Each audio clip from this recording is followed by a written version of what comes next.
one of the reasons I love reading great books is how they get our minds thinking about different ideas. And I was reading Stephen King's book on writing. It's actually called On Writing, not just about writing. And while I was reading it, there was a story he shared, and it reminded me about feedback, or the idea of feedback came up in my mind. And I thought about how I receive feedback, and I work in a coaching business, and so I'm always curious how my clients take feedback, not only from me, but also the people that they work with. And so I started thinking a lot about feedback, and what came up was an experience that I had years ago. I enjoy writing, and it was one of the first times, not the first time, but one of the first times that I was going to be featured in a publication. I was not only going to be featured, but I was going to be able to write a column monthly for this magazine. And I was so excited. I was so thrilled to be part of this community of writers and being able to contribute my work to this magazine. And I remember they said, "You're going to have an editor." And I had never had an editor before. I would write pieces here and there and just throw them up on a blog or something, but never anything really formal.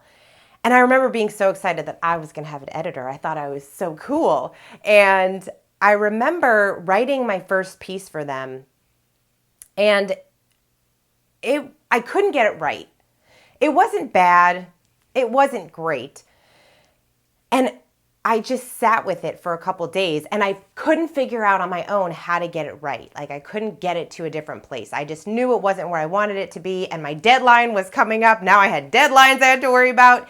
And I submitted my piece as it was because I needed to, and I couldn't figure it out. And I remember getting a note back from my editor for the first time for this piece. And her email back to me started with, it was very loving. It was, "Oh, this is great. Don't be discouraged, but there are some things that need some work." And so she went down the line on all the things that could be improved. And by the way, it was a long email. It was definitely a long email.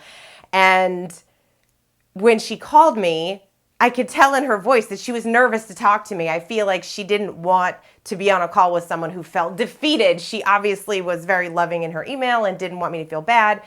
And I said to her, "Oh my gosh, thank you. Thank you so much. That email was incredible. I loved it. I loved every piece of feedback because I knew that it wasn't good enough. I knew that there were pieces missing, but I couldn't figure it out. And so the feedback that I received from her was so extraordinarily helpful. It helped. So she saw the article through her own eyes and was able to identify some of the things that were missing. And the feedback that she gave me was so good. It wasn't "this is good" or "this is bad." It was very specific to my piece, specific for what she thought was missing and some areas that I could enhance, that I could improve, and even some examples on how to do that. And so I so loved the fact that she spent the time to do that. Obviously, that's her job, but what I learned from that experience was how much I valued feedback, the right feedback, because it helped me get better. From there, I was like, "Oh yes, this is what it needed." And how could I not have come up with that on my own? But for whatever reason, I couldn't. And so it just got me thinking about feedback and how important it is for us to have people in our lives that give us constructive criticism, that give us feedback, that love us, that care about us, and are trying to get us better. And then what we get to do is we choose how we're going to accept that feedback. Are we going to be grateful? Are we going to take that feedback and do something positive with it? Or are we just going to let our ego get in the way and think, "Hey, this is great. I'm just going to keep rolling with it." And so we get to make the choice, right? Like, we get to decide what to do.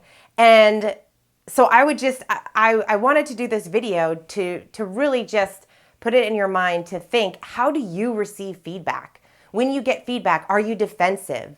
Do you get overwhelmed? Do you let your ego get in the way because you might not necessarily want to admit that you can get better, that you can grow? Hey, we can all get better. We can all grow.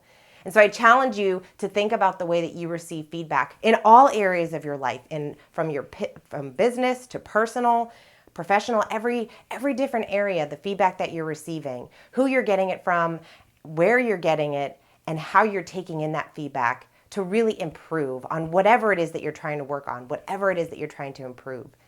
So I would love to hear from you. How do you receive feedback? How do you give feedback?